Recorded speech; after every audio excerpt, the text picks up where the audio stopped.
Equivox.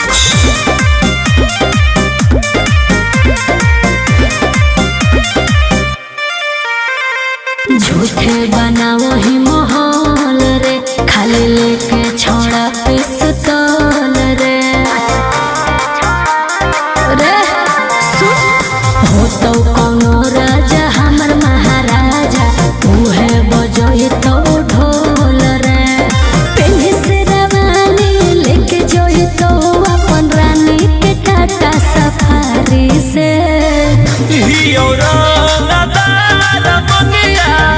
भरा बहु रंगदारी से ओई बहु बारात लेके खाना लगाड़ी से, ओई बहु बारात लेके खाना लगाड़ी से।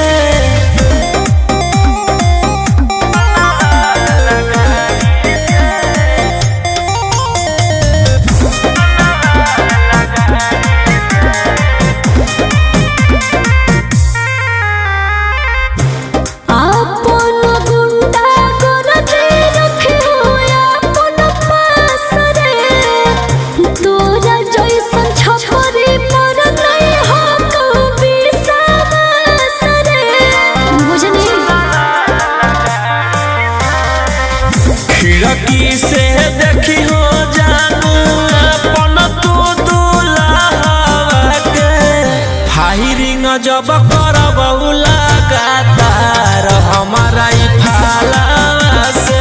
पूरा न हो तो तोर ख्वाहिश उठ जोई तो नस दुआरी से।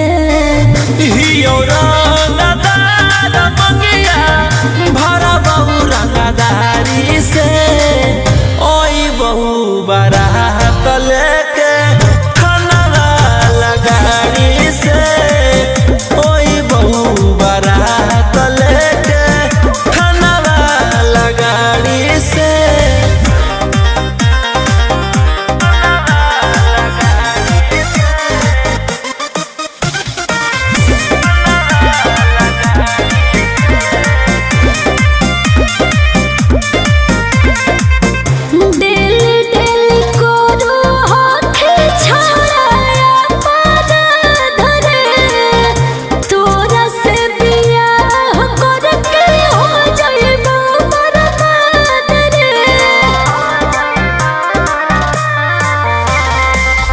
मालावा जोई मालावा पहमई पहिरई बहुगे, पुलिस दरोगा हवलदार साथे आई बहुगे।